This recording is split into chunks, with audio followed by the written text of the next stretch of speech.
Excellencies, ladies and gentlemen, as we mark the International Day for the Elimination of Sexual Violence in Conflict, I welcome this timely discussion.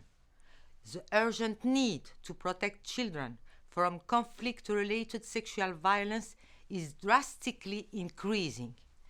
Even the existing data doesn't represent the true scale, as most of these crimes remain underreported and under-prosecuted. In addition, in the context of conflict, there are several intersections between sexual violence and other forms of violence and exploitation. Sexual violence is often used as a weapon of war. In recent conflicts, thousands of women and children have been abducted, sold, and trafficked, both within and outside the country, while boys have been recruited, trafficked, and exploited in armed conflict or in child labor. Due to economic hardship, the collapse of services, and huge displacements, families in conflict and post-conflict situations sometimes resort to high-risk coping mechanisms, such as coercing children into early marriage or sending them into child labor. The consequences of such violence are severe and long-lasting. Beyond immediate physical and psychological harm, children face disrupted education, stigma, and long-term exclusion, leaving them at heightened risk of re-victimization and exploitation. Caregivers, most often women, absorb the invisible burden of the response.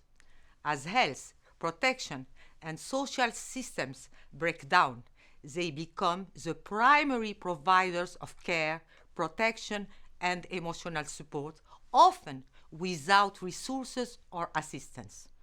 This leads to economic strain, psychological stress, and social isolation, weakening community resilience.